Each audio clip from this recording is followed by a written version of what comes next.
ধর্ষণের সর্বোচ্চ শাস্তি মৃত্যুদণ্ড করার দাবিতে বিক্ষোভ মিছিল করেছে ঢাকা বিশ্ববিদ্যালয়ের রোকেয়া হলের শিক্ষার্থীরা।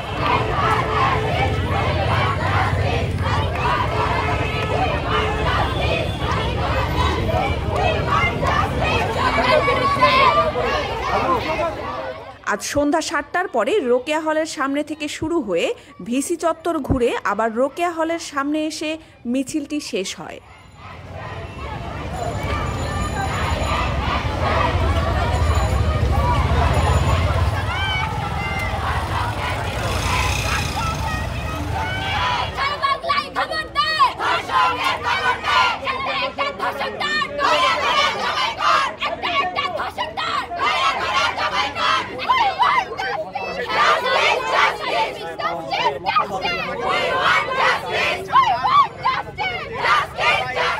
আমরা জানি শিশু আছে, 8 বছরের শিশু আসিয়া ঢাকা মেডিকেলের আইসিইউতে এখনো কাতরাচ্ছে এবং তার ধর্ষককে ধরা হয়েছে, কিন্তু আমরা জানি না তার আসলে শাস্তিটা নিশ্চিত হবে কিনা।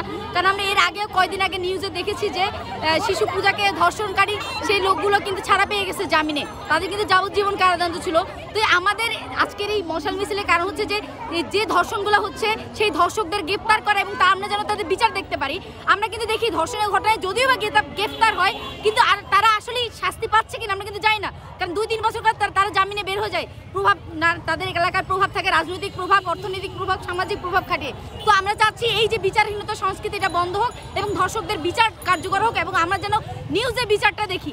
ধর্ষণের নিউজ আমরা দেখতে চাই না, আমরা বিচারের নিউজ দেখতে চাই। ধর্ষক প্রমাণিত হলে তার একমাত্র শাস্তি হবে মৃত্যুদণ্ড। আমরা প্রকাশ্যে ফাঁসি চাই, একমাত্র তার শাস্তি হবে প্রকাশ্যে ফাঁসি। অবিলম্বে ফাঁসির সাথে সংশ্লিষ্ট যে ধর্ষক, এই 3 জন এবং একজন মহিলা, তাদের শাস্তির পাশাপাশি ধর্ষকের বিগত সকল ধর্ষকের বিচার করতে হবে এবং ধর্ষকের ব্যাপারে কঠোর আইন প্রণয়ন করতে হবে এবং সেই আইনের কার্যকারিতা চাই আমরা। আমরা শুধুমাত্র গ্রেফতার নাটক আর দেখতে চাই না।